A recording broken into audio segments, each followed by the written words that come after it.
Agradeço, antes de mais, a vossa presença. Vamos dar início a esta ronda de sessões paralelas e o tema da nossa sessão será a cidade à noite, conflitualidade versus diversão.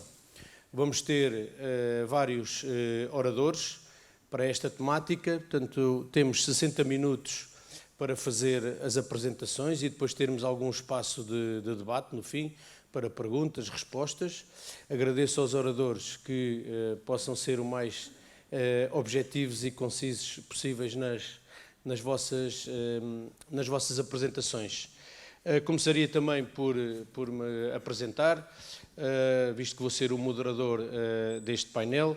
O meu nome é Pedro Moura, sou superintendente da Polícia de Segurança Pública e atualmente desempenho as funções de diretor do Departamento de Operações da Direção Nacional da PSP, onde temos, digamos, uma competência em termos da coordenação e gestão e articulação com todos os comandos e unidade especial de polícia da PSP para a temática da segurança, seja a segurança durante o dia, seja a segurança também, sobretudo, durante a noite. Portanto, é com grande prazer que aceitei o convite para moderar este painel, e agradecendo o convite à organização, como é óbvio, e dar-vos nota, portanto, que a temática da conflitualidade e a diversão, e sobretudo à noite, dentro daquilo que já hoje se falou, que é a percepção que temos pós-pandemia, que a conflitualidade existe, é mais numerosa e, sobretudo, é mais violenta. Se calhar ainda não temos tempo, pós-pandemia, para termos uma certeza e um rigor científico se esta conflitualidade é uma das causas de termos estado confinados no total ou parcialmente durante muito tempo. Se calhar no futuro alguns estudos poderão nos dar algumas indicações sobre isso, mas fim do confinamento e voltando a vida à normalidade, penso que todos temos, e estamos ligados à segurança, temos essa percepção. E também a percepção de que a violência está a ser gerada por motivos que antigamente não tinham como objetivo último a própria violência, consequência a violência, e também uma outra percepção que a violência está cada vez mais a afetar os jovens. E é nessa base que eu lanço, digamos aqui também, o desafio para estes temas. E, sem delongas, passaria à apresentação dos dois primeiros oradores, o Sr. Dr. João Redondo e a Dra. Diana Breda. O Dr. João Redondo é membro da Comissão de Análise Integrada da Delinquência Juvenil e da Criminalidade Violenta e psiquiatra do Centro Hospitalar e Universitário de Coimbra.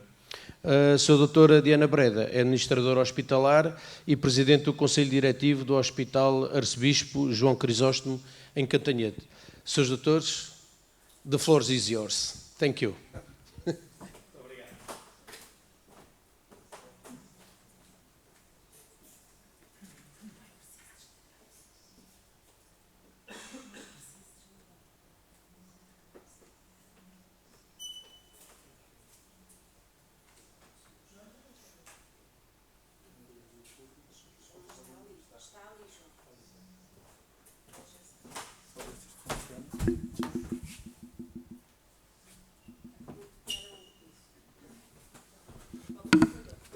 Começar por cumprimentar a mesa, agradecer o convite da Administração Interna para poder estar aqui hoje presente e participar, e cumprimentar todas e todos os presentes.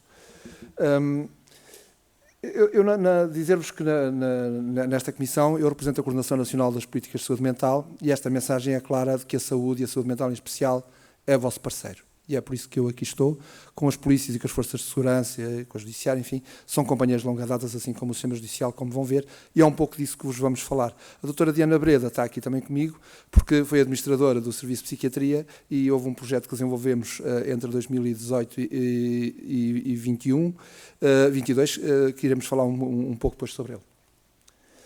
Este é o sumário da apresentação. Eu venho daqui, portanto, o meu trabalho, na sua essência, tem a ver com pessoas que são vítimas de violência, e como veem, em várias áreas, e também com pessoas que são vítimas de situações traumáticas não intencionais, catástrofes, sinistralidade, e, portanto, é nesta área que eu me movo. Temos uma visão de trabalho em rede, desde 2002, que este é o nosso grupo de violência, foi assim que começámos há muitos anos, e como veem, as Forças de Segurança são nossos companheiros de longa data, trabalhamos, a área principal que temos trabalhado tem sido a questão da violência doméstica, e dizer-vos, das 3.000 pessoas que desde esta data frequentam este meu sítio, nós não temos história de nenhum homicídio, e isso passa também muito, nem de violência grave do ponto de vista físico, e passa muito pelo trabalho que em conjunto desenvolvemos.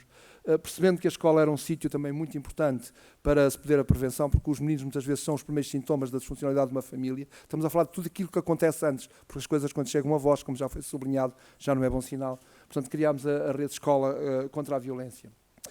Mais recentemente, 2014, a questão dos direitos humanos, e alargando mais o nosso âmbito, criámos a agência onde estão os interfaces da educação, toda a rede do grupo de violência e ordens profissionais que têm a ver com interfaces ligadas ao trabalho nesta área. A ideia sempre é juntar pessoas. O verdadeiro poder é juntar pessoas, não é? Desde cedo, e foi falado aqui a questão dos jovens, portanto, nos preocupa esta realidade. A lógica da diversão noturna foi uma das nossas... Começou logo em 2014. Estes números do IRFREI, portanto, datam a 2013. Isto passa-se em Coimbra. E, como veem, os números relativamente a relações sexuais sob o efeito de álcool ou a conduzir um carro sob o efeito de drogas, só estes dois indicadores, para além dos outros, fazem pensar. Isto passava-se em 2013. Portanto, não estamos a falar de realidades que... O que as caracteriza, como sabem, é muito em violência, é o silêncio e a invisibilidade, não é? Na sequência disto, nós juntámos uma série de parceiros, desde os municípios, à universidade, às escolas, enfim, todos os que possam ter um papel, e aqui a professora Ana Brunhosa teve um papel importante, ela na altura estava à frente da CCDRC, portanto, no desencadear deste projeto. E a ideia foi, porque não sair de Coimbra e alargar isto à região? E é assim que nasce o projeto da Noite Saudável das Cidades do Centro de Portugal, que iremos falar mais à frente, e na altura, portanto, quando o projeto, antes de dar início, fomos procurar perceber, digamos, quais eram o que mais preocupava as pessoas, e como veem, tem a ver com a violência, tem a ver com o consumo imoderado de álcool e drogas ilícitas e a sinistralidade rodoviária. Por trás disto, qual é o pensamento, qual é o modelo de pensamento que está? Nós falamos, na sua essência, de saúde pública, falamos da ideia da prevenção, primária, secundária, terciária. Eu falo muito da quinquenária, porque os profissionais que trabalham nesta área e o microtrauma, isto paga-se, e, portanto, os profissionais que trabalham nestas áreas têm que ser cuidados. E isso, para mim, é muito importante. Mas também falo da universal, seletiva e indicada, tendo em conta as populações. E é a partir daqui que trabalhamos. Tentar definir o problema, e é muito importante o conceito, identificar fatores de risco e fatores protetores, avaliar intervenções, e se a coisa funciona, depois de implementadas, disseminá-las e voltar a reavaliar. A OMS, tenho participado em alguns encontros da OMS, definiu o que é violência, as tipologias e a natureza. E internacionalmente é um pouco por aqui que se compara, digamos, os dados. Porque quando falamos em violência doméstica, estamos a falar na violência no contexto familiar ao longo do ciclo vital. E comparar números nem sempre, digamos, é tão claro quanto adotando uma classificação como é a da OMS. Portanto, definir o conceito sobre o que queremos trabalhar é muito importante. Obviamente que, para eu identificar fatores de risco e fatores protetores, foi hoje aqui muito sublinhado, dizer-vos que eu sou terapeuta familiar, portanto, tem a ver com o modelo sistémico, sou supervisor da sociedade e também psicodramatista, mas a sistémica tem muito a ver também com isto. O dito modelo ecológico é aquele que a OMS recomenda, e a ideia é, eu tenho que procurar fatores de risco e protetores a nível individual, relacional, comunitário e social. E as estratégias que eu tenho de montar têm que ter em simultâneo todos estes níveis, porque senão as coisas não funcionam. A OMS também o sublinha. Dar-vos aqui alguns exemplos. Como já também foi sublinhado à tarde, há muita investigação e a pergunta muitas vezes que fazemos é para que é que ela serve. Conhecem-se quais são os fatores de risco, conhecem-se quais são os fatores protetores em termos individuais, em termos familiares, em termos da comunidade, e obviamente que isto deve ser um guia para nós podermos pensar as estratégias que queremos implementar, porque se eu sei o que é o risco, eu também sei o que é que posso fazer para o prevenir. Um pequeno exemplo de um estudo que diz que rapazes, cerca de um quarto das jovens e um quinto dos rapazes, antes de saírem de casa, consomem álcool em casa deles ou em casa de amigos, o que aumenta 4 vezes mais o risco de consumir até 20 unidades de álcool quando saem e 2,5 vezes mais a história da violência. A pergunta é, eu quando pego neste exemplo vou fazer o quê? Eu tenho de trabalhar com o jovem, eu tenho de trabalhar com a família, tenho de trabalhar com os pares, tenho de trabalhar com a comunidade e tenho em termos macro de ter políticas que possam prevenir isto. Se eu não fizer isto tudo em simultâneo, as coisas não acontecem. Eu não cumpro a ideia da saúde pública, nem estou a ir ao encontro do modelo ecológico. Mas eu, para isto, preciso efetivamente de quê? Preciso de abordar a vários níveis. Eu preciso ter uma ideia de trabalhar em rede. O sistema tende muito a trabalhar em silo. Todos sabem exatamente o que é empurroterapia. É um termo que traduz bem o que é a realidade, muitas vezes, do sistema. Duas coisas acontecem: institucionalização do problema, abandono da vítima do sistema. E então, na saúde mental, estamos a falar de coisas mais íntimas, digamos, uma prioridade, e sabem que o estigma ainda soma a mais do que estamos a falar. Obviamente, para além dos custos e tudo o que está associado. E as redes têm esta particularidade. Elas têm muito a ver com coprodução, co-construção, co-realização. Somos todos importantes e fazemos sentir todos os que fazem parte importantes. Dar-vos só uma nota da nossa rede do Grupo de Violência. Sempre que muda a liderança numa instituição de um de nós, passamos a ir lá reunir todos, para dizer que aquela pessoa é muito importante para nós. E a vida é feita disto, e nós precisamos dizer isto uns aos outros. Mas, portanto, esta ideia desta atuação sistémica e sinérgica é, digamos, o básico da coisa. E é por isso que nós sabemos que e pensamos que a maneira como olhamos ou percebemos a nossa cidade enquanto espaço de vida, partilha, lazer, trabalho ou de insegurança depende de quanto a conhecemos, de como a vivemos e do nosso envolvimento real em ir criando laços na comunidade. E agora passo aqui a palavra à doutora Diana Breda para vos falar do projeto da Noite Saudável, resumida. Muito obrigada.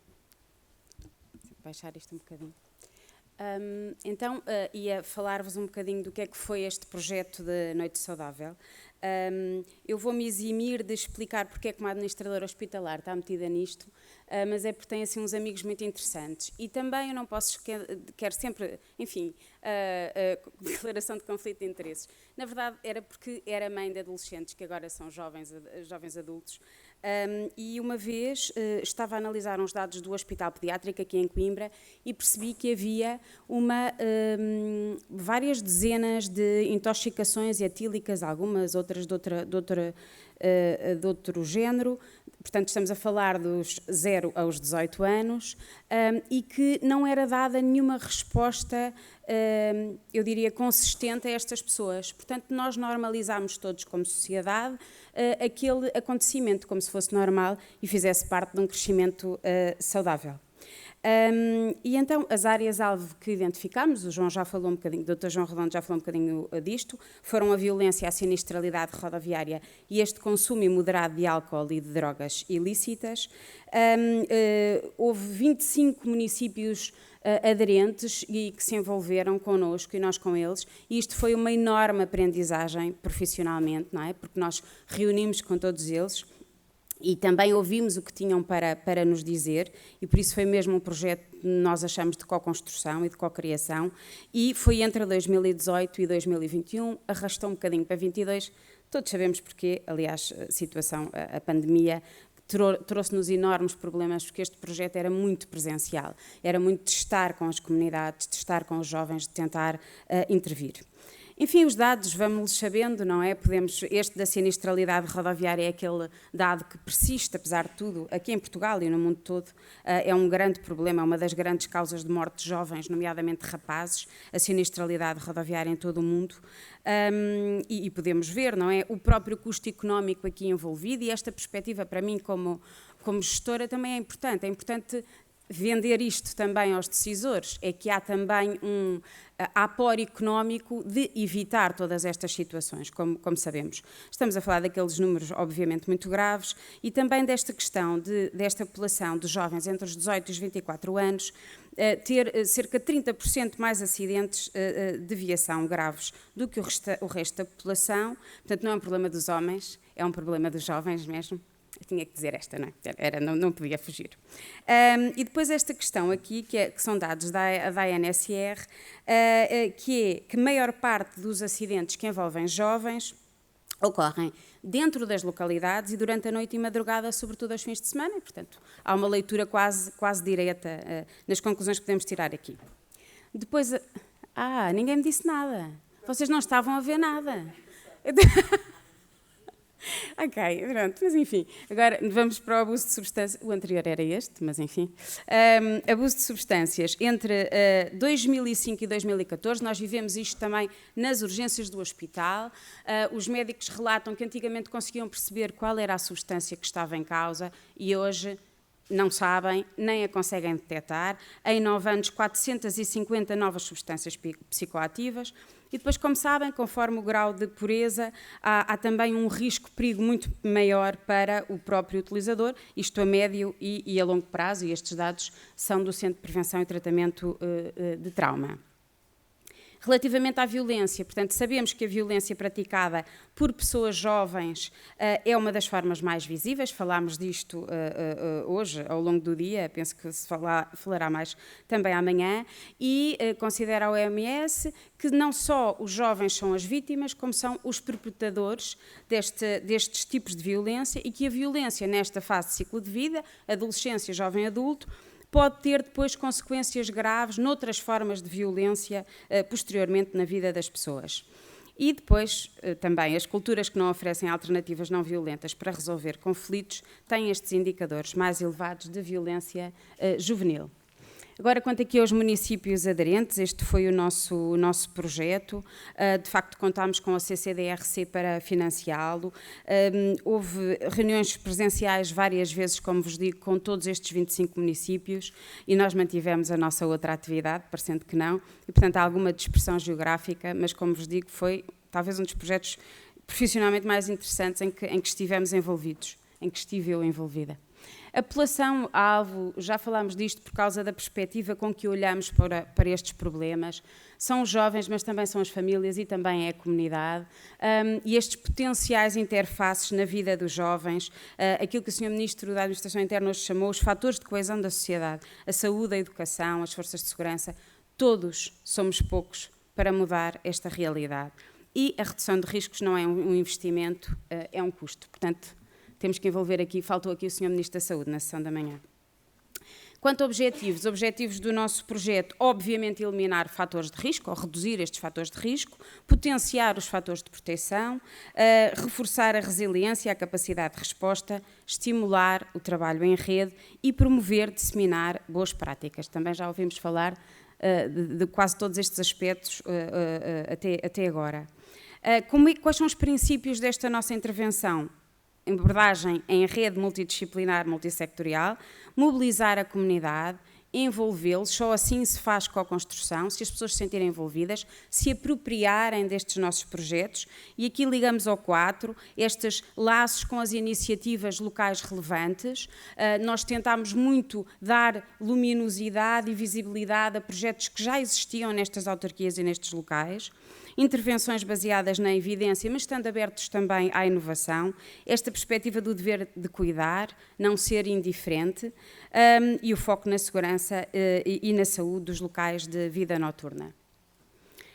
Eram estes 16 projetos. Eu tenho muita pena sobre projetos porque não vos vamos poder falar deles, não é? Mas envolviam teatro, envolviam música, envolviam, obviamente, as forças policiais, envolviam um aspecto que parece muito, muito importante e que foi muito difícil, também digo já, a capacitação dos profissionais dos estabelecimentos de diversão. Todos nós vemos notícias, já sabemos que as notícias por vezes também são enviesadas, mas percebemos o que é que acontece com os seguranças nos bares.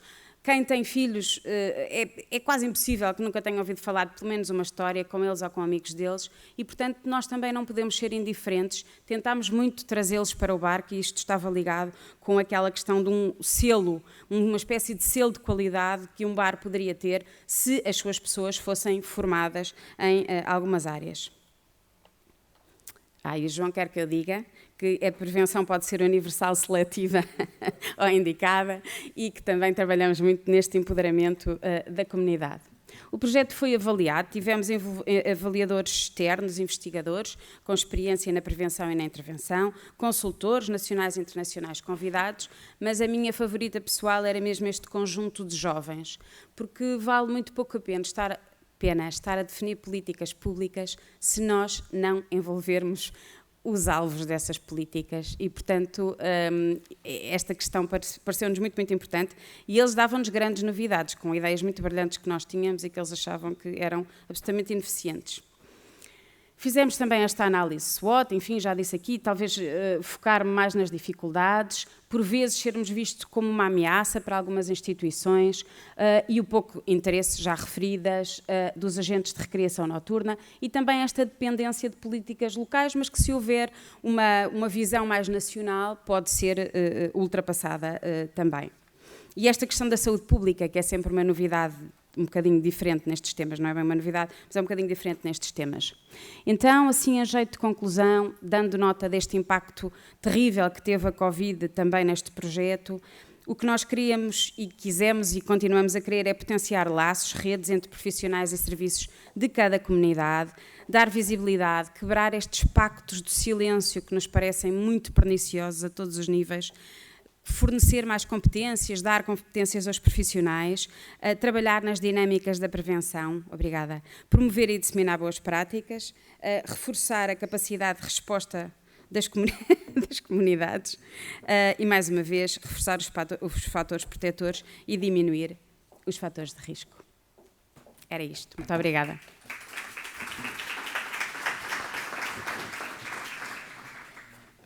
Agradeço aos senhores professores a apresentação que nos fizeram e na sequência do nosso programa temos a indicação da próxima palestrante, que é a sua doutora Ana Cláudia Almeida, que eu penso que não está connosco, pois não? Está aqui.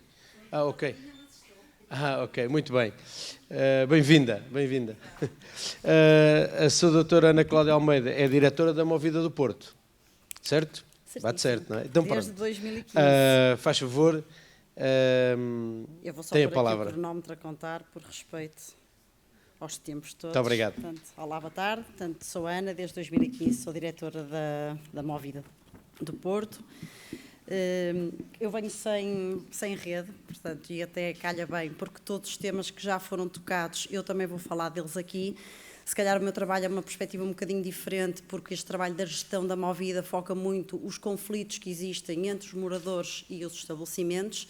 Pronto, mas todas estas experiências diferentes vão nos permitir falar de uma forma holística sobre o que é a gestão da vida noturna. Portanto, no Porto, a zona da Movida, para quem não sabe, é uma zona da cidade, é um conjunto de artérias onde proliferam os estabelecimentos de animação noturna e que, por isso, têm um regulamento próprio com regras mais exigentes. Portanto, não é toda a vida noturna da cidade. A zona da Movida toca mais ou menos 300 estabelecimentos, portanto, entre restaurantes, bares e discotecas são 300. Estamos a falar de 40 artérias, portanto, ali a concentração de estabelecimentos faz com que seja o núcleo duro da vida noturna. Portanto, o que é que a cidade tem vindo a fazer, se calhar antes do Covid, para tentar gerir isto? Portanto, não descobrimos a pólvora, tentamos estar sempre presentes nas conferências que existem sobre o tema. Todos os anos há a maior conferência internacional sobre vida noturna. Costuma ser em Munique, se não me engano, e este ano vai ser em Zurique. Portanto, vamos beber muita informação, fazemos muito benchmarking. O que é que nós temos no Porto? Temos a certificação, que a setora estava a falar, certificação dos estabelecimentos, portanto, que já o fizemos em 2018, se não me engano. Esta certificação inclui o quê? Inclui a formação aos estabelecimentos. como estava a falar. Portanto, eu posso-vos dizer que neste momento no Porto está a decorrer uma formação sobre disponibilização responsável de álcool. Portanto, uma formação gratuita que é oferecida pela Câmara aos estabelecimentos que se queiram inscrever. Depois tratamos uma diversidade de temáticas, gestão de conflitos, muito para os seguranças, que também falou, riscos associados aos contextos recreativos, prevenção e gestão de situações de violência sexual e de género. Pronto, tínhamos estas ações de formação no âmbito da certificação. Esta certificação é feita à medida, mas é semelhante à que foi feita em Barcelona e Amsterdão, portanto, pertence a uma rede europeia que é o Safer Nightlife. Portanto, e a certificação obrigava a que 50% dos colaboradores dos estabelecimentos tivessem estas formações. Daí nós já fizemos em 2017, agora estamos a repetir, porque há muita rotatividade, portanto, e queremos voltar a prestar este serviço. Ao mesmo tempo fizemos ações de sensibilização, também naquilo que já tocou. O que é que fazíamos? A medição no espaço público de níveis de alcoolemia, apenas nunca numa perspectiva repressiva, apenas para as pessoas terem consciência qual era o nível de álcool que tinham no sangue. Isto feito por pares, por jovens, para eles se sentirem completamente à vontade, a abordarem e, ao mesmo tempo, claro que vamos passando informação. Sei, por exemplo, que Lisboa, nós no Porto ainda não temos, mas Lisboa já tem o drugs checking, portanto, que é um local onde o consumidor pode ir e vai testar se efetivamente aquilo que está a consumir, o que é que está a consumir, porque muitas vezes as pessoas não sabem aquilo que compram e já perceberam que isto leva a uma diminuição do consumo. Portanto, a pessoa naquela noite ia consumir X, consumiu menos depois de fazer o drug checking, ou então adiou o consumo para um momento posterior. No Porto também temos um fórum consultivo, que é o que juntamos alguns dos intervenientes da vida noturna, a Polícia Municipal, o ambiente, a limpeza urbana, convidamos moradores, portanto, com caráter bimensal, fazemos estas reuniões para partilha de ideias, de problemas, para todos nos ajudarmos, cada um com a sua perspectiva. Já convidamos também uma técnica de intervenção social que aborda estas temáticas dos consumos excessivos para participar. A nível de gestão de ruído, se calhar não toca tanto aqui o tema, mas todos os estabelecimentos que têm música amplificada têm limitadores e têm antecâmaras, portanto os limitadores regulam para os níveis legais o volume que cada estabelecimento emite. As antecâmaras é como no banco, abre uma porta, fecha, abre outra porta, fecha, consegue conter o ruído dentro do estabelecimento e quase não temos reclamações relativas ao ruído do estabelecimento. Usamos também tinta hidrofóbica, não fomos nós que inventamos, é uma tinta que repele os líquidos. O que é que isto faz? Alguém que vai fazer xixi contra uma parede, a parede está pintada com essa tinta e o líquido vem contra a própria pessoa. Portanto, mas aqui até é engraçado, porque fala-se muito, que quem trabalha com vida noturna já ouve, não há casas de banho, não há casas de banho. Não é por falta de sanitários que as pessoas urinam na rua, portanto, mais os homens do que as mulheres. Houve um estudo muito interessante que a Universidade de Ciências Aplicadas de Munique, fez, para tentar perceber porque é que as pessoas urinam em espaço público. E elas urinam em espaço público não é por falta de sanitários, é porque se sentem em contacto com a natureza, sentem-se mais ecológicas, gostam nomeadamente do som da urina a bater na parede e chega a ter que ver com questões de marcação de território. Portanto, isto de nós vamos pôr mais casas de banho a ver se as pessoas deixam de fazer xixi na rua, desculpem falar assim, pode não nos resolver o problema. Portanto, nós usamos a tinta hidrofóbica que repele a urina até a nível de limpeza, depois é mais simples. Agora até estamos a repor. Pronto, temos este trabalho da gestão da Movida, que o que é que eu faço? Tento fazer sempre a ligação muito próxima entre os moradores e os estabelecimentos. Temos também a iluminação LED, aqui há Eindhoven, se alguém estiver interessado em investir em iluminação nas zonas de diversão noturna, veja o caso da Eindhoven, que eles conseguem controlar e regular a intensidade da luz, porque percebe-se que uma luz branca e mais intensa induz um tipo de comportamento muito diferente do que uma luz mais quentinha e mais fraca. Temos também a videovigilância, portanto a Câmara do Porto pagou agora a instalação, creio que de 79 câmaras de videovigilância, serão geridas pela PSP, por uma questão de proteção de dados, pronto, mas foi a Câmara que fez esse investimento. Portanto, ações de sensibilização, aqui já falei, desculpem que eu tomei notas só para meter aqui um copiaçozinho. Pronto, a nível de policiamento, quando eu comecei em 2015, comecei a falar com as pessoas, com os serviços, com os estabelecimentos, com os moradores e toda a gente, e vocês devem ouvir isto imensas vezes, precisamos de polícia. Precisamos de polícia, a polícia é a solução de tudo. Ora, não pode ser. Não é? A polícia só pode ser chamada quando nós fizermos todo este trabalho de casa, porque nós conseguimos criar um ambiente seguro praticamente sem intervenção da polícia. Não desmerecendo, claro que o ideal chega lá, é como? Atira dinheiro para resolver o problema. Não, temos que implementar todas estas medidas e depois sim pedirmos a colaboração da polícia, porque há coisas que a competência é exclusiva deles, aí sim podemos ir pedir a ajuda deles, mas para coisas pontuais, porque, quer dizer, o país, se resolvesse tudo a atirar a polícia, não há polícia que nos salve. Portanto, temos também aqui alguns exemplos de iniciativas privadas que nos ajudam nesta gestão. Por exemplo, eu tenho alguns estabelecimentos da Movida que não vendem shots. Isto impede o fenómeno do binge drinking. O que é o binge drinking? É o jovem que sai à noite e ele quer beber mesmo para ficar bêbado. Então ele quer beber 3, 4, 5 shots seguidos. Eu tenho estabelecimentos que não vendem shots, porque sabem que este também não é o tipo de cliente, não é o consumo equilibrado, não é isso que se pretende. Também os estabelecimentos na zona da Movida já se uniram para pagar o policiamento gratificado, aí para resolver questões de espaço público, a venda da droga falsa, o pequeno delito, o assalto, e as coisas corriam maravilhosamente bem. Portanto, antes do Covid era assim que estávamos, de uma forma muito tranquila, uma Movida equilibrada. Com o Covid, o que é que eu acho que nós temos hoje? Eu digo que é um triângulo explosivo, porque nós temos os consumidores, e já falaram disso de manhã, mudança de comportamentos, eu digo é a pulga debaixo do lençol. Portanto, eles estiveram debaixo do lençol 2 anos e agora alguém levantou o lençol. Portanto, a pulga não dá um salto, a pulga vai disparar para o teto. Portanto, temos comportamentos que anteriormente não tínhamos, muito mais exagerados e abusivos. Da parte dos estabelecimentos, tiveram 2 anos a penar praticamente sem faturação, portanto estão muito menos sensíveis ao cumprimento das regras, querem a faturar. A outra ponta do triângulo, os moradores tiveram níveis de ruído anormalmente baixos. Portanto, agora isto regressa e eles estão que não conseguem aguentar.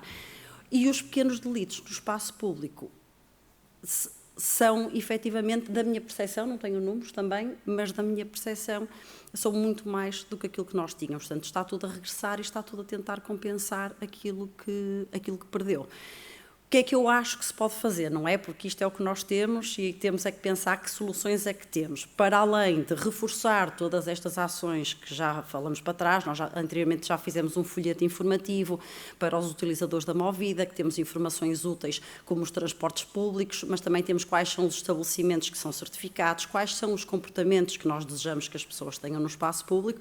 E agora estamos a renovar esse folheto de uma forma um bocadinho mais assertiva, ou seja, colocamos o valor da multa, se urinar em espaço público o valor da multa é tanto, portanto o outro era mais simpático, agora este sentimos que temos que focar mais qual é a consequência. Portanto, para além da repetição ou do reforço destas outras questões, acho que temos que olhar para a legislação. E isto não são os municípios que podem fazer. Portanto, e qualquer pessoa que esteja aqui, que de alguma forma possa levar a mensagem a quem de direito, eu acho que nós claramente temos que olhar aqui para 3 diplomas. Temos que olhar para o Regulamento Geral de Ruído, que define qual é o limite de ruído que nós podemos ter, mas é muito antigo e quando foi feito para ruídos de indústria, de fábrica. O que é que eu quero com isto dizer? O Regulamento Geral de Ruído não considera os graves. Ora, nós numa discoteca, o bum, bum, bum de fundo, e os graves provocam o chamado ruído de vibração.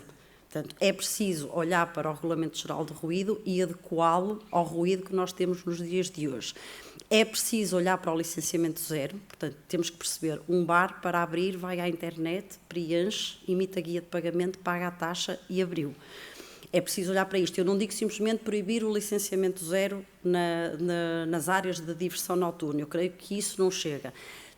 Porque se nós criarmos, não é licenciamento zero, mas é como uma licença normal. Eles chegam lá, apresentam os papéis e têm a licença na mesma. Portanto, quer dizer, em vez de abrirem hoje, abrem daqui a um mês. Isto não nos resolve o problema. Eu acho que o licenciamento das atividades noturnas tem que dar aqui uma margem de fazermos uma gestão de cidade. Esta rua tem 10 estabelecimentos, não vai ter 15, não vai ter 20, portanto tem que ser para outra rua. Os municípios têm que ter aqui algum poder numa perspectiva de gestão de cidade. E o outro diploma que eu acho que nós temos que olhar, não existe, é um que eu gostava que existisse, que é, e custa-me dizer isto porque eu sou liberal na minha gênese, não sou da iniciativa liberal, mas sou liberal, que é a proibição do consumo em espaço público. Portanto, nós podemos fazer tudo isto. Neste momento temos um imenso consumo em espaço público fruto de Covid. Portanto, as pessoas habituaram-se, eu ainda na sexta-feira, portanto, eu vou regularmente com agentes da Polícia Municipal, ou sem ser acompanhada com os agentes, ver como é que está a Noite do Porto. É impressionante. Toda a gente leva as suas garrafas. As pessoas estão sentadas no chão, chegam a ter copos, chegam a levar mantinhas para estarem cobertas, portanto, e levam o álcool de casa. Nós, no Porto, por exemplo, as mercearias, garrafeiras e lojas de conveniência, restringimos o horário deles para as 10 da noite. Agora vamos mudar, vamos pôr para as 9. E só não pomos menos que 9, porque os supermercados podem até às 9. E o horário dos supermercados, o município não pode restringir. Portanto, também era desigual se puséssemos menos do que as 9. Mas mais que isso, as pessoas trazem de casa. Portanto, mesmo para os agentes fiscalizadores poderem fazer alguma coisa, é preciso que a legislação ajude. Porque eu estava lá e estou na zona da cordoaria e estão 300 ou 400 pessoas ou 500 pessoas. E estavam lá agentes, estavam no posto móvel e eu até lhes fui dizer, temos ali umas pessoas com uma coluna ligada, fazer uma barulheira, sei que há ali moradores, eles não conseguem dormir. Eu também percebo, quer dizer, não posso esperar que de repente 10 agentes vão conseguir controlar 500 pessoas. Portanto, temos que ter ferramentas para conseguir fazer isto devagarinho. Agora, acho que esta proibição de consumo tem que ser cirúrgica. Não é nunca uma proibição de consumo generalizada, mas acho que os municípios deviam ter o poder de, muito bem fundamentado, portanto, em determinados locais, em determinados horários e com um fundamento muito sério, poder proibir o consumo em espaço público, porque aí o agente pode chegar a um grupo de 5 e autua. E depois isto é o passa-palavra. E eu fui multada porque fui apanhada a beber na rua. Os 10 amigos que ouviram já vão pensar 2 vezes. Portanto, porque nós não temos, ou não temos pelo menos muitas vezes, capacidade de gerir multidões. A maior parte dos que aqui estão saberão melhor que eu a dificuldade que é gerir multidões. E isto é o que nós temos nas zonas de diversão noturna. Portanto, temos que encontrar aqui algumas ferramentas que nos permitam ir fazendo o caminho da formiga e usar o passa-palavra para conseguir controlar comportamentos. Pronto, e basicamente eram estas coisas. É o Regulamento Geral de Ruído, que acho que devemos voltar a olhar para isto, a proibição do consumo em espaço público cirúrgico, em determinados lugares, em determinados horários. Eu até costumo dizer, ok, as esplanadas encerram às 2 da manhã. Muito bem, a partir das 2 da manhã não se pode consumir em espaço público. Isto terá que ser em todas as ruas? Acho que não. Os municípios sabem em que ruas é que temos moradores e eu sei dizer na zona da Movida, na Canto dos Reis e na Galeria de Paris, não chateia nada estarem a consumir na rua a noite inteira. Na Cordoaria já chateia porque eu sei que tenho lá moradores. Portanto, não temos os dados dos censos, o que é que nós costumamos fazer? Vamos aos consumos de água, vamos aos contadores de água que têm consumos e por aí extrapolamos as ruas que têm maior ou menor densidade populacional. Pronto, e o licenciamento zero, desde que se altere de forma a que os municípios possam, de alguma forma, fazer gestão de cidade. E que não seja simplesmente só dificultar o licenciamento zero para ele não ser automático, porque isso não nos ia resolver o problema. E pronto, e acho que até ultrapassei um bocadinho os 10 minutos, peço desculpa. Está ótimo. Muito obrigado, doutora Ana Cláudia Almeida, por nos trazer esta sua experiência da cidade do Porto. E passaria agora para a cidade de Lisboa, com a doutora Carla Madeira, que é presidente da Junta de Freguesia da Misericórdia de Lisboa, e a Junta de Freguesia da Misericórdia engloba o Bairro Alto, a Bica e o Caixo de Dré. Portanto, locais perfeitamente conhecidos também da diversão noturna de Lisboa. E daria agora a palavra à sua doutora. Vamos tentar pôr aqui a apresentação. Exatamente. Okay. E agora tenho que partilhar aí. Não, que ele está... ok, já está. Bom, muito boa tarde a todas e a todos. Cumprimento a mesa, cumprimento os meus colegas de painel e as minhas colegas de painel e todos os participantes e agradeço muito o convite que foi feito à Junta de Freguesia da Misericórdia para partilhar aqui um problema que eu considero o maior problema que eu tenho na freguesia e que mais desequilíbrio traz precisamente entre a função comercial e a residencial. Trago-vos um pequeno vídeo ilustrativo. Isto foi num dos últimos Jogos Internacionais, mas acaba por ser o nosso dia-a-dia e como as forças de segurança têm que intervir a posteriori muitas das vezes.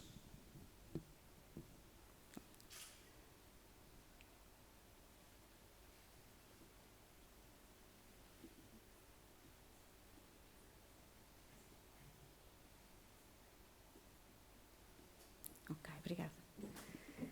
A Freguesia da Misericórdia, como já foi contextualizado, apanha a zona do Bairro Alto, da Bica, do Caixo de Dré, portanto apanha cerca de 80% a 90% da atividade noturna da cidade de Lisboa e tem uma área relativamente pequena e acho que dá para perceber como está concentrada a atividade noturna numa área onde residem pessoas, portanto não é uma zona exclusivamente comercial, é uma zona que tem moradores.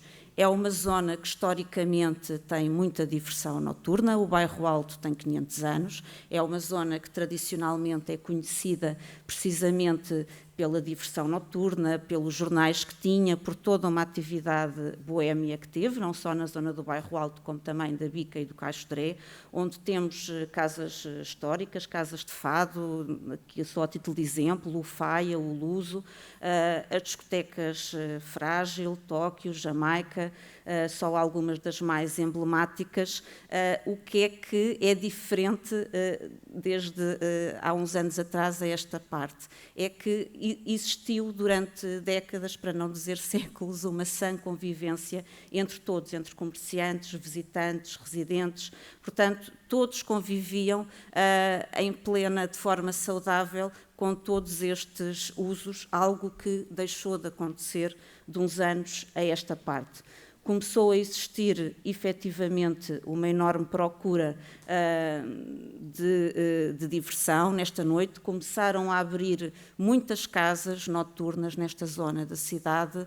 Isso deve-se a vários motivos. Houve um aumento do turismo, houve também uma lei do arrendamento que fez com que muitas pessoas saíssem daquela zona, deixando muitos restões vazios e aumentando a especulação imobiliária, portanto, tornou-se uma zona muito procurada e onde, naturalmente, é difícil para muitas pessoas poderem aceder à mesma.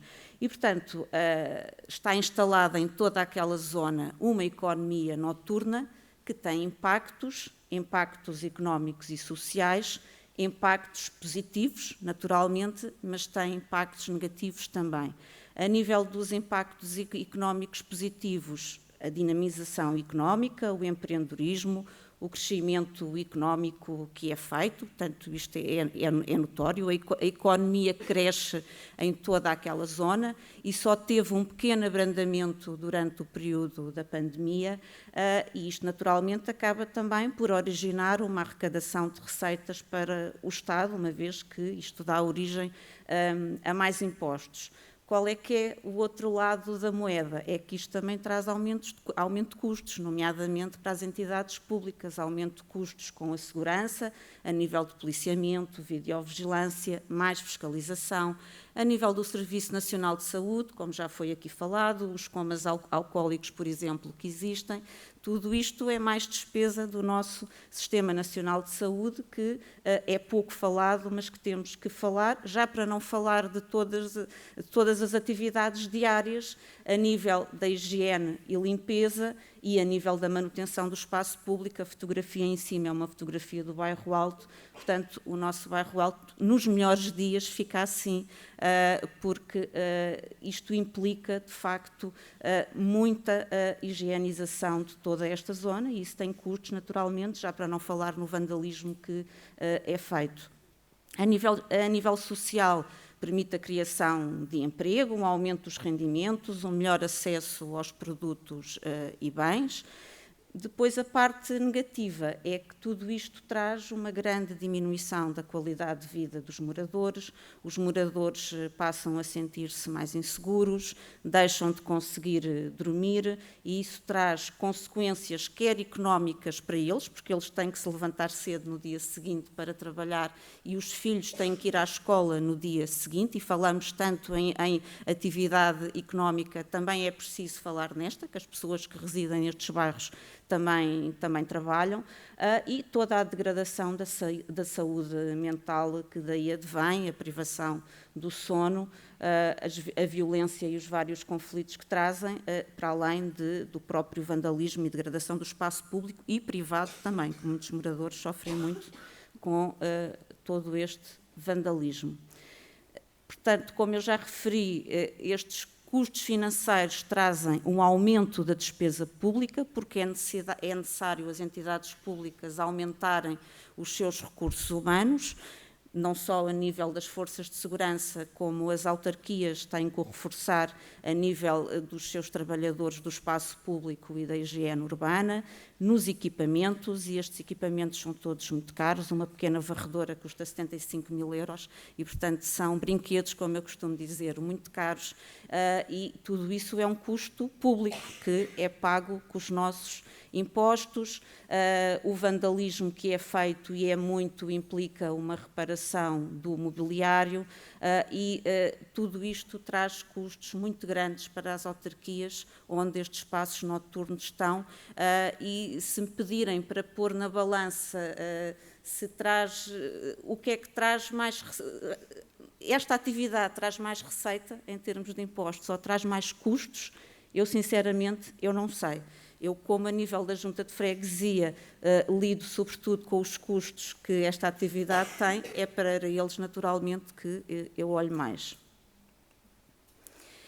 Aqui eu identifico uma conflitualidade a 3 níveis: o direito dos residentes que vivem lá e que já moravam lá antes de começar a existir toda esta intensificação da atividade noturna, o direito dos agentes económicos, que se eles compram ou arrendam um estabelecimento, naturalmente que querem poder exercer livremente a sua atividade económica, e o direito dos utilizadores, dos clientes, que sentem que têm direito a utilizar o espaço público, a fruir dele, o que gera situações de conflitos. Os residentes não são contra os visitantes, apenas querem que eles os deixem descansar. Os utilizadores muitas vezes dizem que os residentes são os privilegiados por morar naquelas zonas históricas e, portanto, deviam mais estar contentes por haver pessoas que querem utilizar aqueles espaços, e é um equilíbrio muito, muito difícil no dia-a-dia. Vou falar um pouco do exemplo de Lisboa, porque é aquele que eu conheço. O que é que toda esta grande movimentação na noite de Lisboa mudou muito a cidade de Lisboa, sobretudo desde 2012, 2013, com este grande aumento do turismo, fez com que, de facto, crescessem muitos estabelecimentos. O alojamento local, foi nesta altura que o alojamento local também começou a crescer muito. O licenciamento zero, que já aqui foi falado, é algo muito importante para a atividade económica do país, mas tirou completamente a forma de nós regularmos esta atividade. Qualquer proprietário chega à Câmara, faz a comunicação prévia de que vai abrir um estabelecimento e no dia seguinte ele abre. Mesmo existindo algumas limitações em Lisboa, que eu falarei já de seguida, de facto o licenciamento zero é um problema e tem que ser revisto, pelo menos nas zonas onde está a acontecer uma grande concentração de estabelecimentos noturnos. A nova lei do arrendamento ajudou, como eu referi há pouco, a saída de moradores, deixando, portanto, livres muitos espaços que foram transformados em estabelecimentos. O que é que em Lisboa foi implementado para mitigar este problema? Foi criado um plano de urbanização do núcleo histórico do Bairro Alto e da Bica. Uma das coisas que este plano tem é que proíbe a abertura de bares nestas zonas. Portanto, desde 2014, sim, é verdade, desde 2014, é proibido abrirem bares e discotecas nesta zona, neste perímetro. O que é que acontece? Com o licenciamento zero, os estabelecimentos vão à Câmara comunicar que vão abrir uma casa de chá ou que vão abrir uma pizzaria, e a casa abre. E depois é necessário a Câmara ir lá fiscalizar e ver se efetivamente é uma casa de chá que está lá. E é assim que se contorna a lei. É assim que nós temos muitos estabelecimentos que abrem todos os dias no Bairro Alto e no Caixo Sodré, que fazem uma comunicação à Câmara, que vão ser uma casa de chá. A casa de chá é o maior exemplo. O Bairro Alto e o Caixo Sodré estão cheios de casas de chá, mas que depois o que vendem é muita cerveja e muito álcool. E, portanto, é assim que se contorna a lei, daí a importância de se rever mesmo o licenciamento zero para este tipo de atividade. Foram criados alguns despachos precisamente para controlar este boom. Em 2015 foi criado um despacho preparatório do regulamento de horários que depois saiu em 2016. Este despacho, na altura, permitiu controlar o fenómeno que se verificava no Caixo Sodré, proibindo a saída de bebidas alcoólicas dos estabelecimentos a partir da 1 da manhã. O Caixo Sodré, até há 20 anos atrás, era uma zona com muita prostituição, com muito tráfico de droga. Foi um problema que se conseguiu resolver, mas depois vieram os outros problemas. Tornou-se uma zona cool, uma zona in. Toda a gente passou a querer abrir lá estabelecimentos e passou a ter muitos visitantes, e a zona cresceu desmesuradamente e foi preciso limitar o consumo de álcool que se verificava ali, e esta foi uma das formas que deu depois origem ao regulamento de horários, este sim, para toda a cidade. E este regulamento de horários tem muitas medidas, eu apenas vou falar das mais emblemáticas e que ajudou muito a controlar o problema. É obrigatório os estabelecimentos estarem todos insonorizados, é obrigatório os estabelecimentos terem um sensor de ruído ligado à Polícia Municipal, e a Polícia Municipal detecta o ruído dos estabelecimentos e registra logo quando eles estão a ultrapassar o limite legal. Com este regulamento foram criadas também duas zonas distintas, uma zona à beira-rio, onde é possível haverem horários mais alargados. Não estou a falar das after hours, que essas foram todas proibidas, também existia muito na cidade de Lisboa, mas desapareceram todas. Mas um bar que quer abrir até às 6 da manhã, por exemplo, pode instalar-se na Frente Rio e não incomoda ninguém, porque não mora ninguém na Frente Rio. Quem quer abrir estabelecimentos da linha do comboio para cima, digamos assim, tem que ter um horário mais reduzido, tem que ter antecâmara, ou não tendo espaço para ter antecâmara, tem que estar com as portas fechadas às 23 horas, de modo a que o ruído não venha para a rua, e as lojas de conveniência também passaram a ter que fechar às 22 horas, que era também um foco de problema que nós tínhamos. Com estas medidas, de facto, controlou-se muito o problema que existia, não se resolveu de todo, naturalmente, mas controlou-se muito o problema que existia. Tudo isto estava a funcionar de forma mais ou menos equilibrada até que veio uma pandemia. E, durante a pandemia, fechou tudo. Portanto, a nível do ruído foi um problema que se resolveu, mas com o não reabrir totalmente numa primeira fase, numa segunda fase, o reabrir trouxe os mesmos problemas de forma mais intensa. O botelhão aumentou desmesuradamente, passou a existir o fenómeno das colunas portáteis. Hoje, qualquer jovem compra uma coluna pequena e anda com ela debaixo do braço e, portanto, monta uma discoteca a céu aberto em qualquer espaço. Passaram a existir muitas festas ilegais em espaços públicos, muita venda ilegal de álcool. É um problema que se passa na cidade de Lisboa. Há muita venda ilegal de álcool e muitos ajuntamentos nas vias públicas. Eu pensava que com a abertura das discotecas, porque quando começou a existir a reabertura de estabelecimentos, houve uma primeira fase em que abriram os restaurantes, depois os bares, mais tarde as discotecas. Eu achava que com a reabertura das discotecas o problema se ia resolver, mas não se resolveu. Porque no pós-pandemia passou a existir, além de todos os fenómenos no espaço público que começaram a ocorrer, os próprios bares, à medida que reabriram, foram trazendo os problemas antigos, os tais problemas que nós tínhamos conseguido estancar. Portanto, passou a existir um grande aumento de ruído provocado pelos bares, devido ao aglomerado de pessoas na rua, porque o que é que aconteceu? Durante o período da pandemia, como existia a lotação dentro dos estabelecimentos, foi dada à possibilidade de terem mais espaço público, onde os clientes podiam consumir. O que é que acontece? Muitos destes estabelecimentos acham que isto não foi uma medida provisória, foi uma medida para todo o sempre e estão a ter muita resistência em deixar de usar esse espaço público. Cabe-me a mim, enquanto junta de freguesia, dizer-lhes que aquelas medidas foram mesmo provisórias e que não podem continuar a usar o espaço público como existiam antes. Esta fotografia é uma fotografia da Rua de São Paulo, que ilustra bem o problema que nós vivemos. É uma fotografia muito recente, tem cerca de 2 semanas. Portanto, é uma rua que tem elétrico, é uma rua que tem bastante trânsito e isto é o carro da recolha do lixo a querer passar no meio dos transeuntes e não consegue.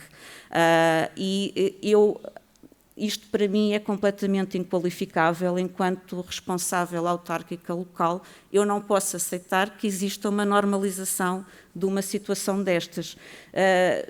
Está a ocorrer, sobretudo na zona do Caixo de Dré, uma abertura descontrolada de bares, porque o tal licenciamento zero facilita, porque o plano de urbanização da Bica e do Bairro Altos também não está a ser respeitado.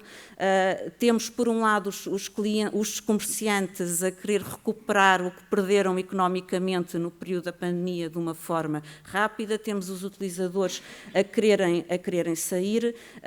Do outro lado, temos os moradores completamente desesperados e acreditem que eles estão neste momento a sofrer mais do que sofriam antes da pandemia. Há moradores que não conseguem dormir uma única hora, porque é completamente impossível.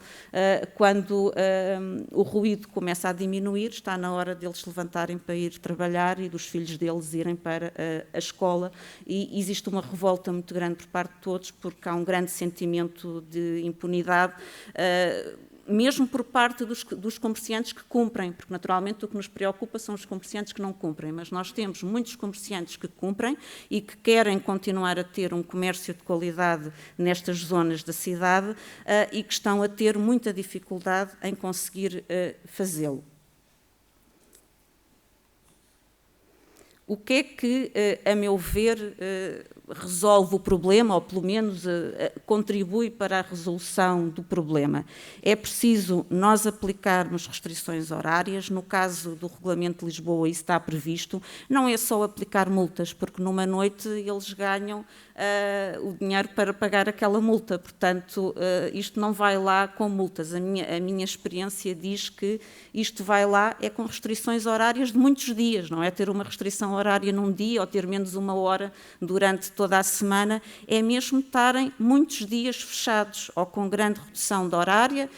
É aberto, se não cumprir, tem uma restrição ainda maior, e de restrição em restrição, até à restrição definitiva de encerramento, como já foi feito no passado e ajudou a melhorar, porque, como eu disse, nós temos muito bons comerciantes, com bons comportamentos, mas temos outros que isto não vai lá com sensibilização, eles sabem que estão a prevaricar, ganham muito dinheiro por prevaricarem, portanto é preciso mesmo ficarem sem poder trabalhar para perceberem que as regras são mesmo para cumprir.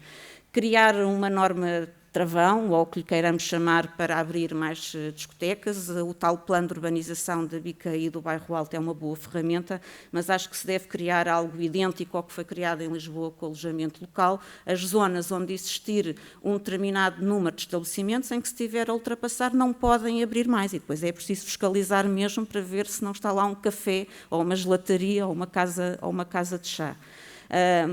Haver um grande aumento das ações de fiscalização da venda ambulante. De nada serve nós criarmos todas estas medidas restritivas para os estabelecimentos se depois a venda ambulante anda livremente por entre as multidões. E, claro, naturalmente, reforçarmos os meios de policiamento e fiscalização, que é sempre a eterna questão. Nós não combinámos, aliás, nós nunca falámos, mas de facto é mesmo importante nós, por um lado, termos regulamentos municipais apertados e que se cumpram. Por outro lado, termos legislação nacional que nos ajude a resolver este problema, e o licenciamento zero tem que ser revisto para determinadas áreas, em determinadas zonas do país, tem de ser revisto, porque senão acontece isto. Isto acontece muito, mas muito mesmo. Nós temos devemos ser a zona do país que tem mais percentagem de casas de chá aprovadas e elas vendem tudo menos chá. E a proibição do consumo de álcool na via pública, porque senão há muitas formas, os estabelecimentos fecham, mas existem mesmo as lojas de conveniência que fecham às 22 horas através da tal venda ilegal dos tais mochileiros, como lhes chamam, acabam por estar a vender e, portanto, havendo a proibição de consumo de álcool na via pública, era uma forma muito importante de resolvermos o problema. E aqui a mensagem que eu queria deixar passar é que o problema não se resolve só tendo mais polícias na rua, resolve-se precisamente controlando o consumo de álcool. Nada nos serve ter um polícia a cada esquina se nós continuamos a permitir multidões a consumir álcool e todos sabemos que o consumo de álcool excessivo leva a comportamentos desviantes e a partir de uma determinada hora da noite é completamente impossível controlar estas multidões. Muito obrigada.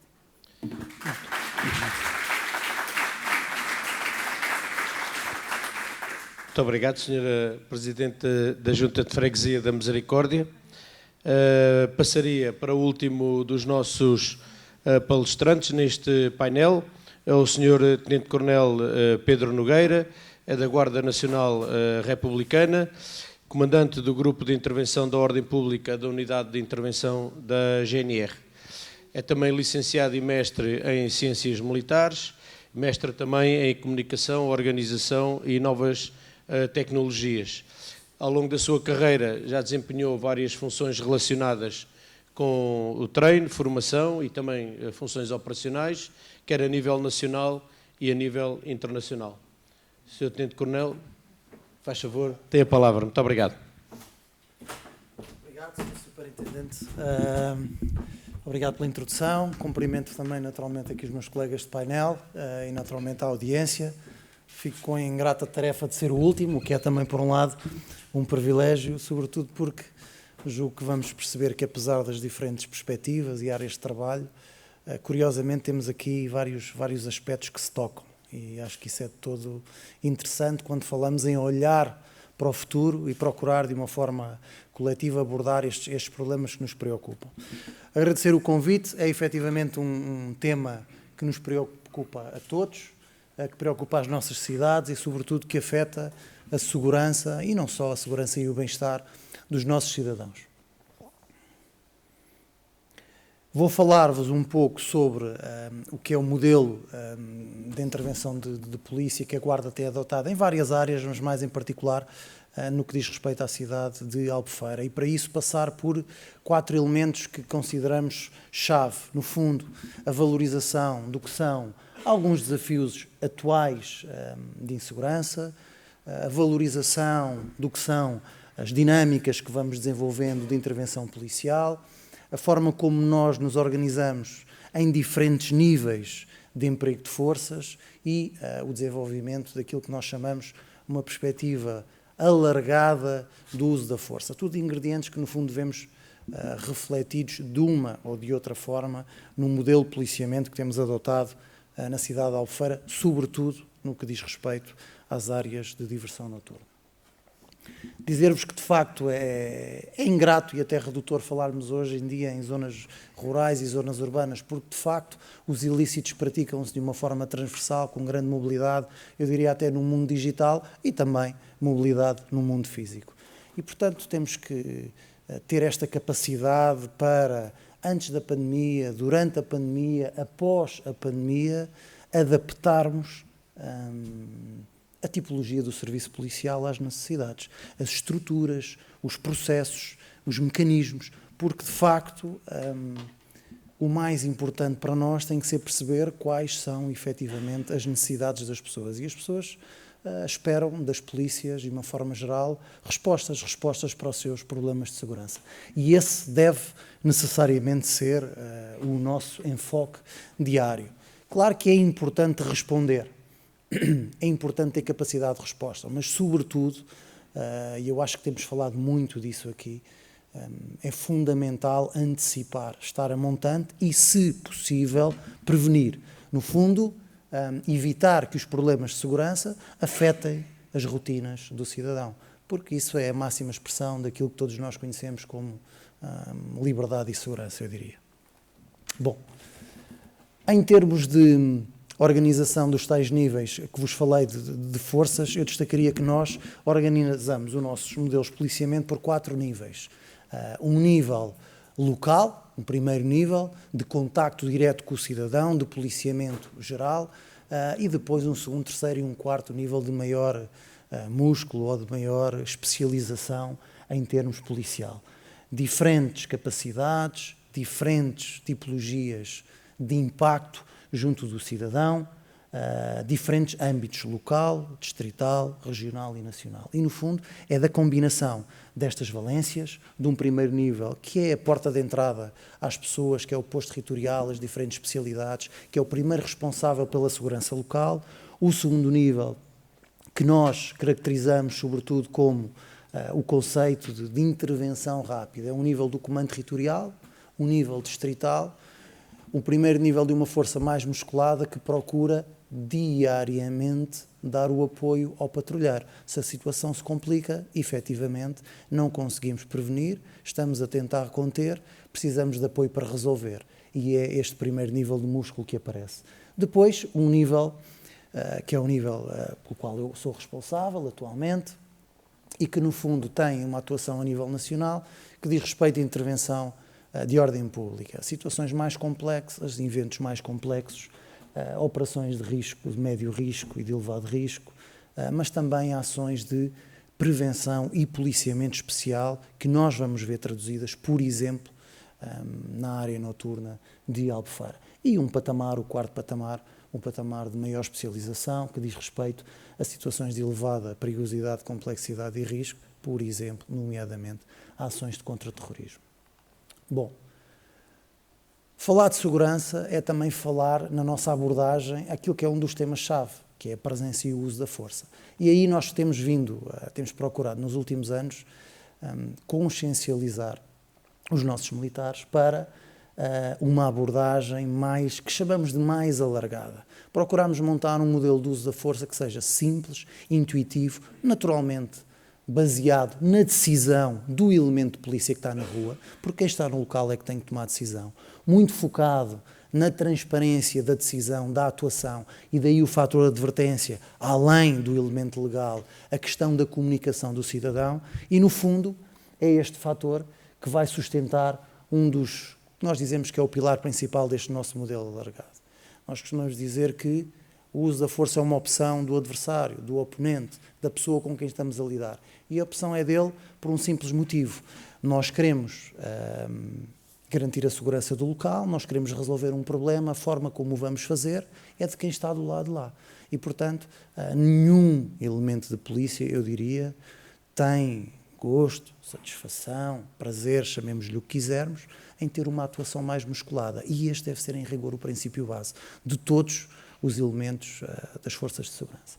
Um outro pilar importante é tentarmos também mostrar que, de facto, o uso da força numa perspectiva alargada é termos noção que a forma como nos mostramos no terreno, a forma como estamos junto das pessoas, é também, em rigor, já uma abordagem ao uso da força. E deve, por si só, ajudar-nos a antecipar e a resolver problemas. A partir daí, e muito antes de chegarmos a outras respostas mais musculadas, temos a comunicação e a forma como comunicamos com as pessoas, temos o contacto físico, temos o que chamamos de armas intermédias, temos os bastões e temos lá em cima, e esperemos que muito lá em cima, aquilo que chamamos das armas de fogo.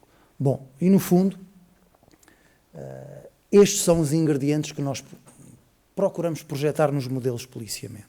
Claro que olhamos à realidade de Albufeira, uma das muitas cidades portuguesas conhecidas nacional e internacionalmente, pela praia, pela diversão noturna, pelas condições fantásticas que oferece aos turistas nacionais e internacionais. Para nós, um conjunto necessariamente de desafios diários, desafios semanais, muito associados à dinâmica dos eventos que acontecem e também à rotação de turistas nacionais e internacionais, mais uma vez.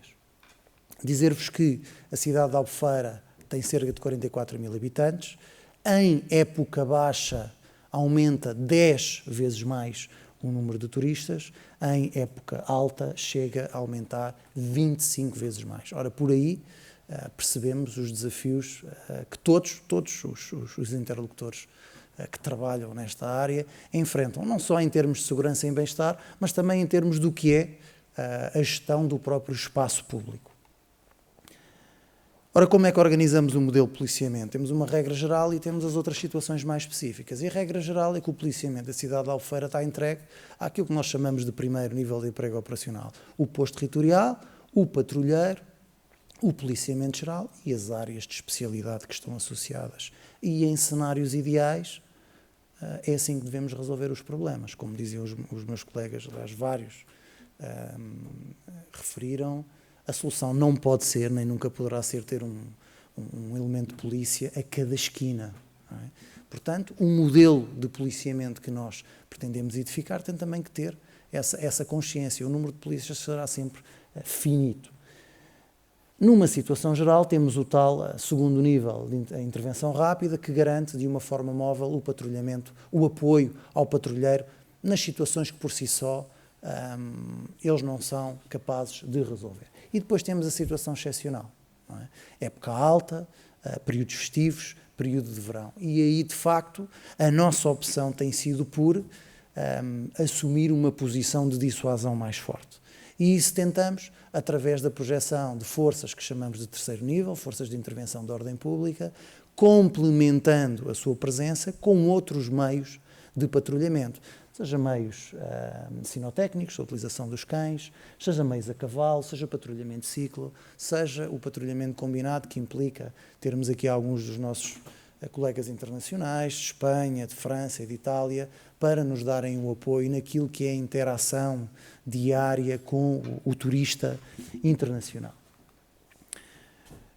Ora, esta imagem mais musculada é gerida de que forma? É emprego, sobretudo, nas zonas de diversão noturna, nas zonas de grande movimento, procurando desenvolver um patrulhamento apiado junto das pessoas, móvel, com viaturas a apoiar, permitindo, se necessário, rapidamente deslocar a força para resolver algum incidente que exija uma maior força policial.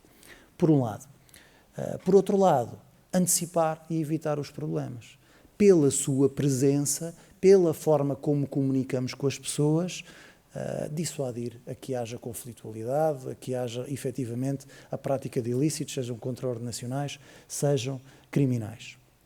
É importante também termos noção que, lá está, o músculo para resolver o problema, resolve o problema, mas não resolve todos, eu diria que resolve uma pequena parte do problema, porque quem assiste ou passa por perto sente-se inseguro.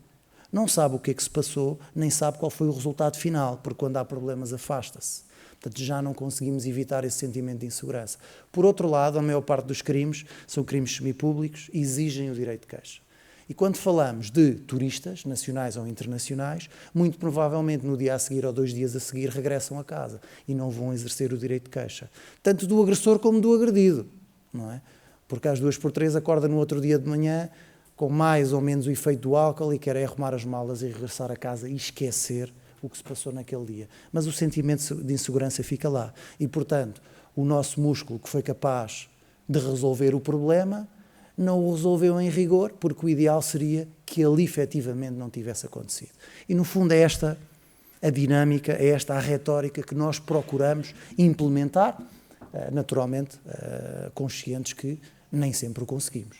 Portanto, no fundo, identificamos como fatores críticos de sucesso uma lógica de complementaridade entre todos estes níveis de emprego operacional, que não é só coordenar o empenhamento, é mais do que coordenar. Coordenar já é difícil, mas, sobretudo, além de coordenar, ter uma efetiva partilha de informação, porque sem essa partilha de informação não vamos conseguir antecipar os problemas.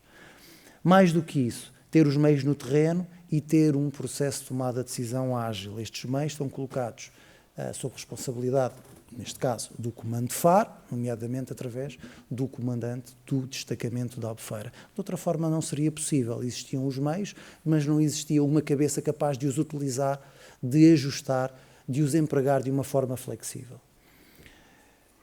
Outro fator, o fator graus de prontidão. Nós não podemos ter os militares porque são finitos a trabalhar 24 horas por dia. Portanto, naturalmente apostamos na maior dissuasão nos locais e nos horários que consideramos mais críticos. Mas nem todos os problemas acontecem 100% nesses momentos. Então o que é que fazemos? Procuramos ter um regime de prontidão que nos garante que, mesmo fora desses períodos, num curto espaço de tempo, existe alguém disponível para resolver um problema mais grave, caso assim o seja.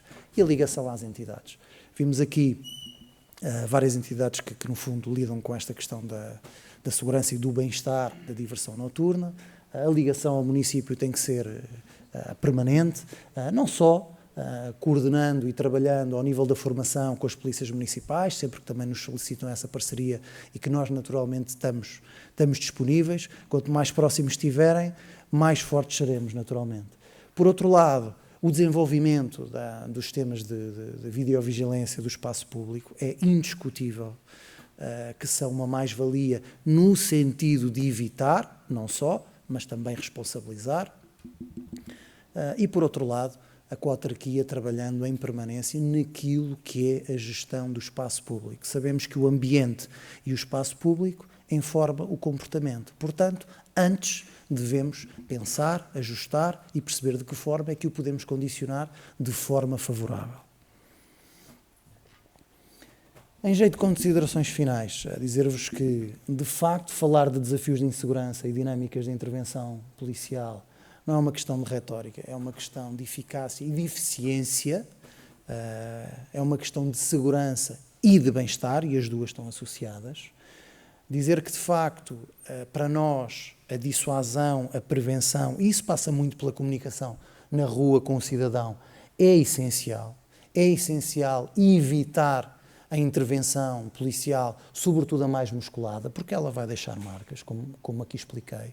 Temos necessariamente que ir acompanhando a evolução, temos o caso pré-pandemia, durante a pandemia e pós-pandemia, e temos que ter a humildade de perceber que temos que ir ajustando necessariamente os processos de policiamento. Dizendo até que muitas vezes não basta fazer melhor aquilo que sempre se fez, mas torna-se necessário procurar abordagens diferentes. E temos que estar sensíveis, despertos para isso. E isso passa muito por falar com todos os interlocutores que trabalham, neste caso, com a área da diversão noturna.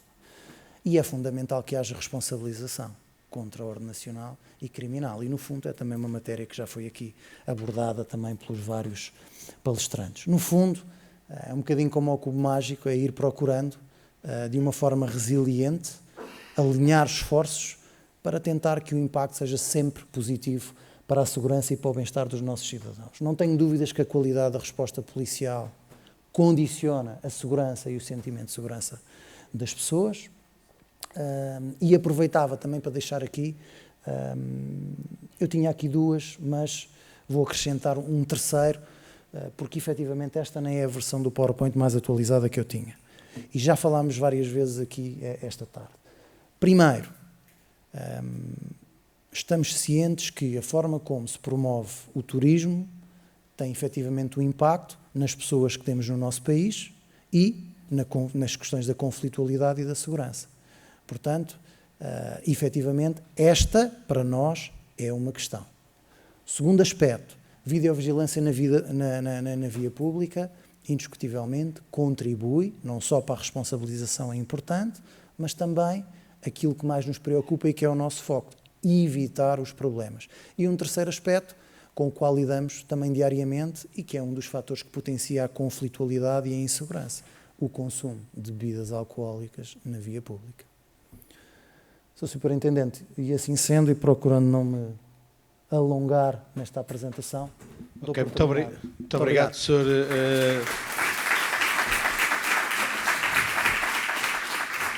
Muito obrigado, Sr. Tenente-Coronel Pedro Nogueira, pela apresentação também feita. Eu iria muito rapidamente dar 2 ou 3 pinceladas sobre aquilo que os nossos oradores disseram e depois abrir aqui um pequeno espaço de debate, dado o adiantado da hora, para 2 questões que eventualmente queiram colocar. Dizer, portanto, que foi muito interessante, muito obrigado a todos a todos os oradores. Numa primeira apresentação, o Dr. João Redondo e a Dra. Diana Breda falaram da questão da saúde mental e dos impactos que houve antes da pandemia, após da pandemia, e o trabalho em rede que é fundamental fazer, em 4 focos muito importantes, portanto, sobre as crianças, sobre as famílias, sobre as comunidades e sobre as escolas, e a importância das políticas públicas, nomeadamente ao nível até da saúde mental e da consequência que isso pode ter também depois para a segurança pública.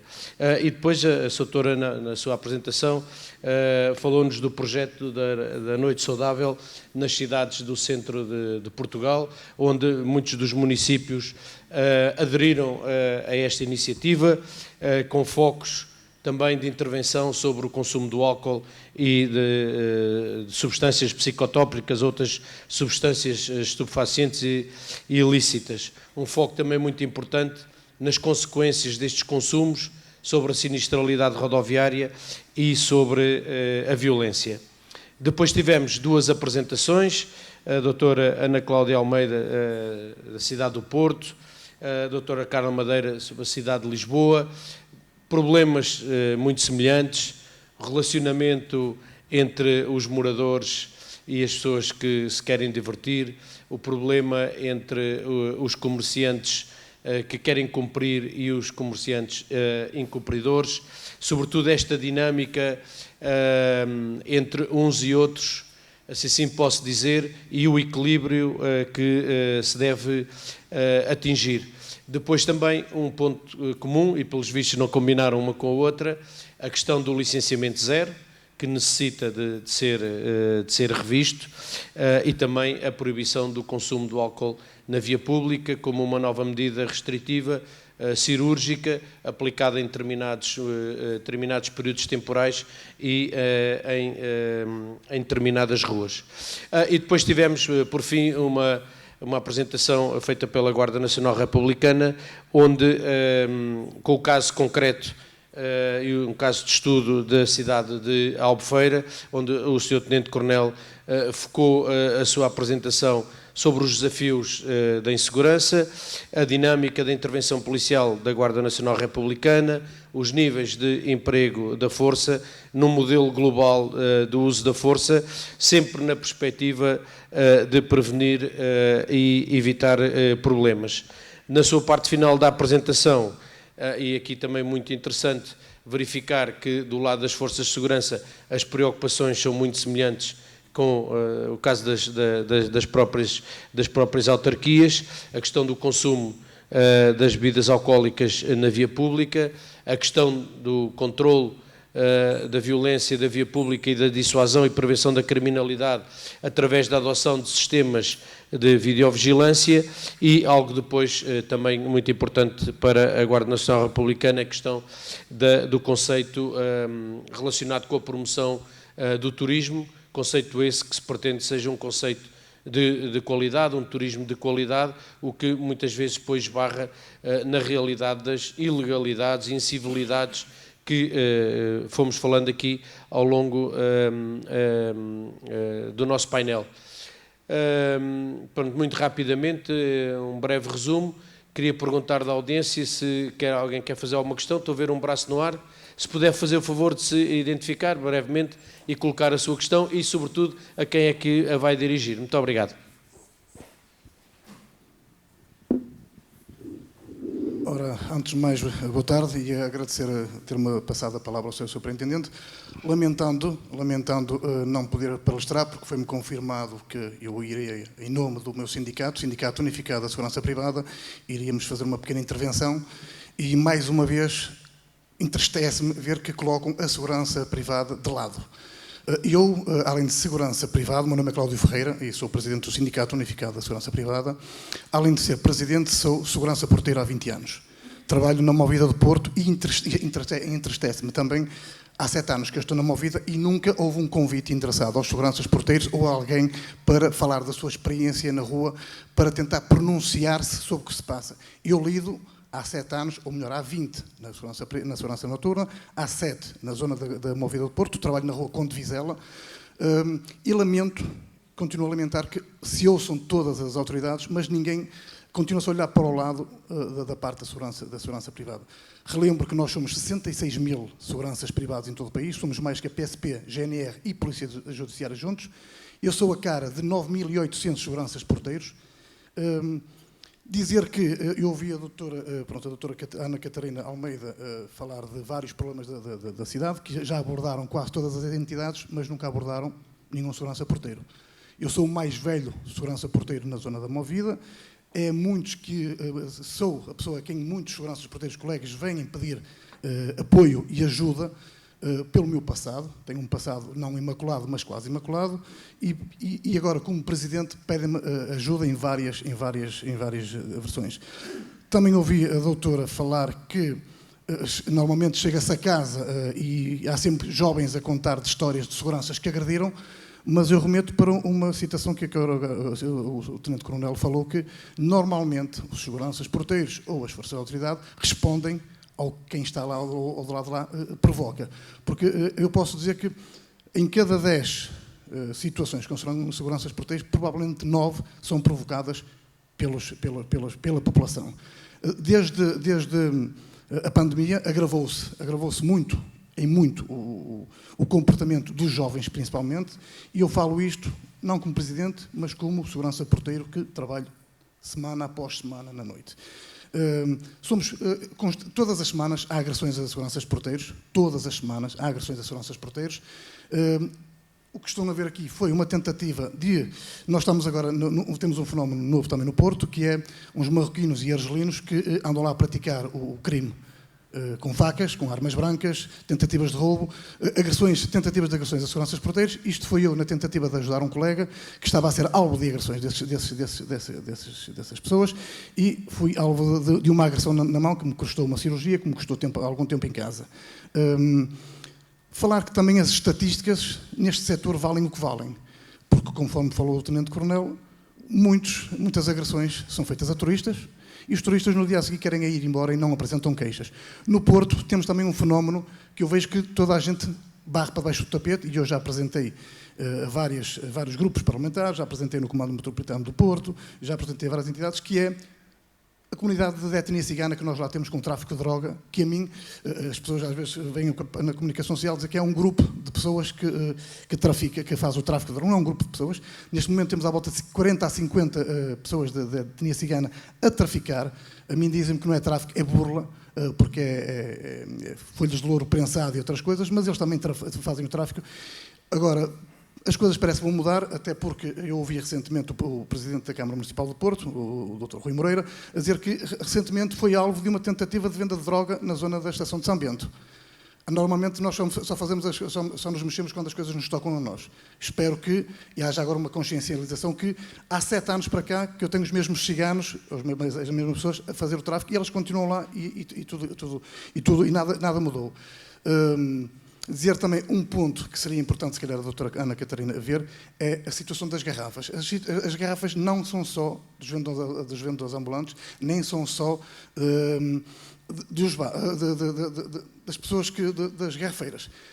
Há um fenómeno, há uma coisa que serve de alvo, que serve de ataque, é quando há o fecho dos restaurantes às 2 da manhã, ou alguns bares às 4, os bares fazem as suas limpezas e colocam sacos e sacos de garrafas cá fora. Essas mesmas garrafas, por norma, todos os fins de semana, são objeto de arma de arremesso contra outros cidadãos, contra os seguranças, porque nós temos lá um foco na Rua Conde Vizela, que é um bar, uma discoteca, que a mim me surpreende como é que ainda está aberto, porque todas as sextas-feiras, todos os sábados, todas as semanas, há violência com armas, com facas, com garrafas partidas, e o bar continua aberto. Foi o único bar que, durante a pandemia, abriu todos os dias, com vídeos em diretos no Instagram. Enquanto todos fecharam, aquele era o bar que esteve todos os santos dias da pandemia aberto. É um bar que há pouco tempo teve a licença até às 2 da manhã, mas fechavam as cortinas e tinham 400 pessoas dentro do bar. E ele continua aberto. E é um foco dos maiores problemas. Por isso, era só para... Agradeço o seu contributo. Do futuro, pensem também nos seguranças porteiros e tentem chegar até eles para saber o que é que se passa na rua. Okay. Muito obrigado. Com certeza que sim. Será tido em consideração, e agradeço o seu contributo. Perguntava mais se da assistência alguma outra questão queiram colocar. Não sendo o caso, agradeço a presença de todos por terem estado connosco e pediram para dizer, portanto, que vai haver agora um intervalo, 10 minutos, para um coffee break e depois retomaremos aqui com outro painel, nesta sessão paralela. Muito obrigado e muito boa tarde.